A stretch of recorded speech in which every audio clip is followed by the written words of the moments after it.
തിരുവനന്തപുരം വിമാനത്താവളത്തിൽ കുടുങ്ങിയ British യുദ്ധവിമാനം F-35 പ്രമേയമാക്കി UK മലയാളിയുടെ ഒരു പരസ്യം വന്നു. മകനെ മടങ്ങി വരൂ എന്ന തലക്കെട്ടോടെയാണ് ഈ പരസ്യം വന്നിരിക്കുന്നത്. മാഞ്ചസ്റ്ററിലുള്ള കേരള കറി ഹൗസ് എന്ന റെസ്റ്റോറൻ്റാണ് ഇത്തരത്തിലൊരു പരസ്യം ചെയ്തത്. അതേസമയം പരിശോധനയ്ക്കായി ബ്രിട്ടനിൽ നിന്നുള്ള വിദഗ്ധ സംഘം ഇന്ന് എത്തിച്ചേരും. മനീഷ് മഹിവാൽ കൂടുതൽ വിവരങ്ങൾ നൽകാൻ തിരുവനന്തപുരത്ത് തത്സമയം ചേരുകയാണ്. Manish, good morning. പറയൂ, എന്താണ് ഈ ഹോട്ടലുകാർ ഇങ്ങനെ ഒരു പരസ്യം ചെയ്യാൻ കാരണം?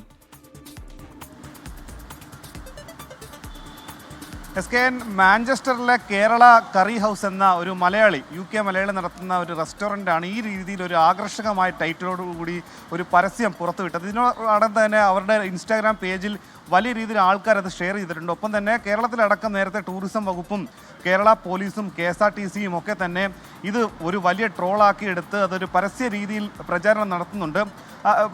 കേരളത്തിലെ പ്രചരണം ഇങ്ങനെയായിരുന്നു, അതായത് കേരള ടൂറിസം വകുപ്പിൻ്റെ പ്രചരണം ഇങ്ങനെയായിരുന്നു. അതായത് അതിമനോഹരമായ സ്ഥലമാണ് കേരളം, ഇവിടം വിട്ട് പോകാൻ ആഗ്രഹിക്കുന്നില്ല, ഈ സ്ഥലം റെക്കമെൻഡ് ചെയ്യുന്നു എന്ന് കേരള ടൂറിസം വകുപ്പാണ് ഈ വിമാനം ഇങ്ങനെ പറയുന്നു, യുദ്ധവിമാനം ഇങ്ങനെ പറയുന്നു, ലോകത്തോട് പറയുന്നതായിട്ട് എന്ന രീതിയിലാണ് ആ ടൈറ്റിൽ വന്നത്. വളരെ രീതിയിൽ സോഷ്യൽ മീഡിയയിൽ വമ്പൻ ട്രോളാണ്, 1-ാം നമ്പർ ട്രോളായി ഈ യുദ്ധവിമാനം മാറിയിട്ടുണ്ട്. പക്ഷേ ഒരു വലിയ രാഷ്ട്രീയ കോളടക്കം അത് ബ്രിട്ടനിൽ ഉണ്ടാക്കുന്നുണ്ട്. ബ്രിട്ടൻ പാർലമെൻറ്റിൽ അത് വലിയ രാഷ്ട്രീയ ചർച്ചയാക്കിയിട്ടുണ്ട്. പാർലമെൻറ്റിലടക്കം അത് വലിയ വിഷയമായി മാറിയിട്ടുണ്ട്.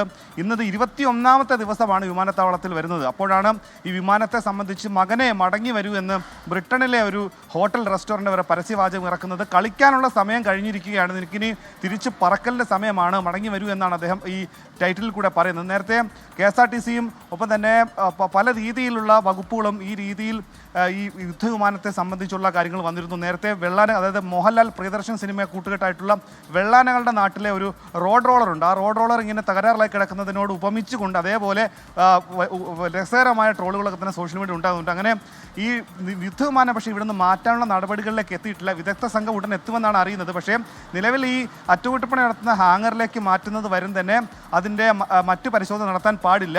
അവരെത്തിയ ശേഷം മാത്രമേ അതിൻ്റെ പണികൾ തുടങ്ങാൻ പാടുള്ളൂ എന്ന് മാത്രമാണ് അറിയിച്ചിട്ടുള്ളത്. എന്താണെങ്കിലും ബ്രിട്ടനിൽ നിന്നുള്ള 14 അംഗ വിദഗ്ധ സംഘം ഉടൻ എത്തും. SKN.